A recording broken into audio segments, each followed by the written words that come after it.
welcome to Blockbuster Review on Prudent Media. My name is Sachin Chatte and on this show we review the latest movies. Today we will take a look at the voice of Hind Rajab and Welcome to the Jungle. First, let's take a look at Welcome to the Jungle. Now, Welcome to the Jungle is the third installment in the Welcome franchise, and it is so chaotic, so overstuffed that you genuinely start missing the idea of structure, logic, or even sanity. Now, there's nothing wrong with silly, lightweight comedies, but there's a fine line between being playfully absurd and just collapsing into noise. This film doesn't just cross that line, it seems to be born on the wrong side of it, lives there comfortably, and stretches it over for nearly 3 hours. Even the interval refuses to give you a break. The moment the interval card appears on screen, Akshay Kumar pops up saying that, I know it is interval, but we shot a song with me and Disha Patani that didn't make it to the film. तो आप ये गाना क्यों नहीं देखते हैं? Now I'll be honest, nature called louder, so I skipped the song, and I suspect the film survived without my participation in it. The ambition is clearly to go big, very big. The cast list is enormous, almost aggressively so, as if every available actor was invited just to fill space on the screen. At one point, you almost feel sorry for Farida Jalal, who somehow not only survives the chaos, but functions inside it. But comedy doesn't come from volume alone, and here it's mostly volume, constant chatter, constant gags, constant movement, but very little actual timing. The story credited to the late Neeraj Vora borrows heavily from Tropic Thunder, the 2008 film, and somehow turns it into what can only be described as a tropical blunder. The plot follows a wealthy man terrified of an income tax raid. Instead of paying taxes, he decides to fund a deliberately bad film to show financial losses. Somehow in there might be satire, or maybe not. The film doesn't pause long enough for you to decide. Zakir Hussain plays that billionaire mastermind tipped off by a politician friend played by Brijendra Kala. To execute his plan, his loyal aide Johnny Lever assembles a film crew made up of completely incompetent filmmakers. So we have Dev played by Paresh Rawal and Das played by Rajpal Yadav. Dev Das, you get that right? And along with the cameraman who ironically can't see properly played by Shreyas Talpade, and he's called Nain Sukh. Then the cast multiplies again. Jacqueline Fernandez shows up as the daughter with blonde dyed hair, behaving exactly like the stereotype the film thinks is funny. Akshay Kumar plays Raju, a faded star now working in Bhojpuri films, and Tushar Kapoor tags along unnecessarily as his manager. And just when you think that's enough characters, the film introduces more.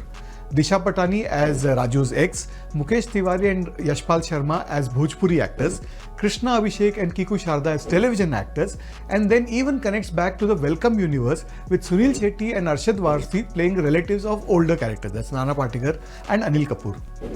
By this point, it's less a film and more a population census.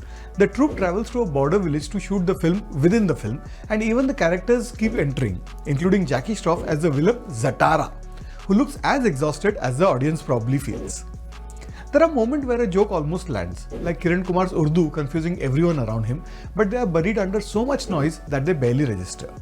Even the actors seem to be doing damage control in real time, trying to stay afloat in a screenplay that gives them very little to work with. Daler Mehndi appears as himself, and apart from him and a few audience members, everyone else seems mildly checked out. In the end, Welcome to the Jungle isn't so much a comedy as it is an endurance test dressed up as one. I'm going to go with 1.5 out of 5 stars for the new Akshay Kumar film, and it's called Welcome to the Jungle. Welcome? No, thank you. And now let's take a look at the voice of Hind Rajab. A few films are as devastating as the voice of Hind Rajab. Kauthar Ben Hania's Oscar-nominated film is heartbreaking because very few real-life stories are this tragic. What's even more baffling is that India's censor board held up its release even though there isn't a single act of violence shown on screen, not even one. The film is based entirely on documented events and unfolds almost completely inside one office. Yet what happened outside that office is almost impossible to comprehend.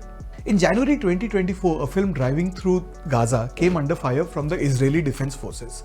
5-year-old Hind Rajab was the only survivor in the car, trapped among the bodies of her uncle, aunt and young cousins. She called for help.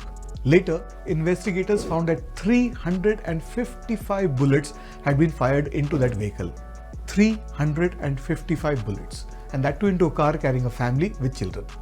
It's the kind of fact that makes you question how humanity keeps finding new ways to fail itself. And the tragedy didn't end there. An ambulance was sent to rescue Hind, and that was also attacked. The 2 paramedics inside were killed before they could reach her. The film uses the actual recordings from that day. You hear Hind's tiny voice pleading, "Please come and take me." You hear the volunteers from the Palestine Red Crescent Society trying to comfort her, trying to keep her talking, trying to save her. A call comes from Germany asking the society to help locate Hind. Soon they reach her on the phone. She says her cousins are sleeping and they're bleeding. She doesn't yet understand they are dead. She says she's scared. She keeps asking for someone to come and help her.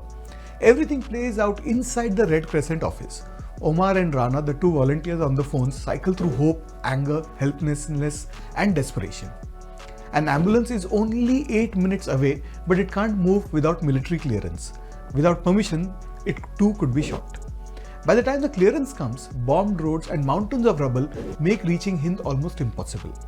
The office coordinator Mehdi knows every decision carries consequences. Break protocol and you could lose even more lives. Follow protocol and time slips away.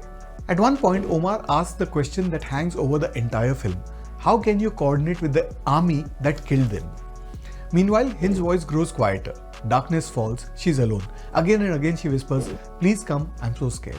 On another line, her mother waits helplessly for news. You already know how this story ends. That's what makes the film so unbearable. It isn't suspense that drives it. It's the agonizing hope that somehow history might change, even though you know it won't. Could a film like this have been exploitative? In lesser hands, perhaps. But Ben Hania never sensationalizes tragedy. She understands that some stories are simply too important and too painful not to be told.